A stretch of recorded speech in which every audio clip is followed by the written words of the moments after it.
ગુજરાતની રાજનીતિને લઈને સૌથી મોટા સમાચાર 22મી ડિસેમ્બરે શંકરસિંહ વાઘેલા નવા પક્ષની કરશે જાહેરાત।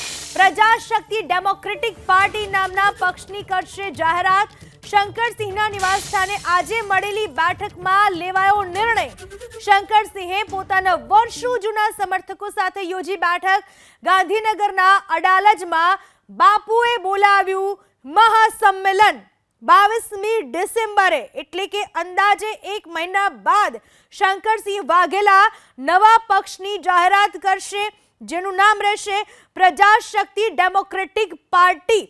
શંકરસિંહના નિવાસસ્થાને આ મામલે બેઠક મળી હતી, જેમાં નિર્ણય કરવામાં આવ્યો।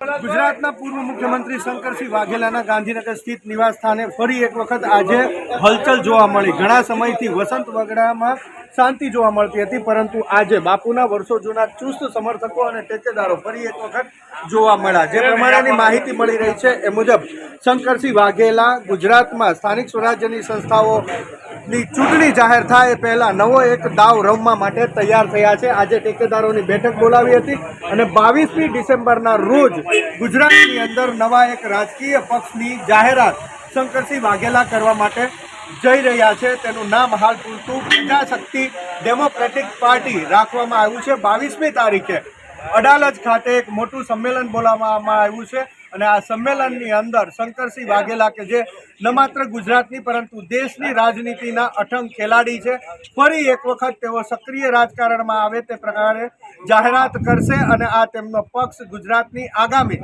સ્થાનિક સ્વરાજ્યની સંસ્થાઓની ચૂંટણીથી શરૂઆત કરી અને સક્રિય રાજકારણમાં આવશે તેવું આજે મળેલી વસંત વિહાર નામના બાપુના નિવાસસ્થાનની બેઠકમાં નક્કી કરવામાં આવ્યું છે। કેમેરામેન પ્રદીપસિંહ સાથે હિરન રાજગુરુ, એબીપી અસ્મિતા, ગાંધીનગર।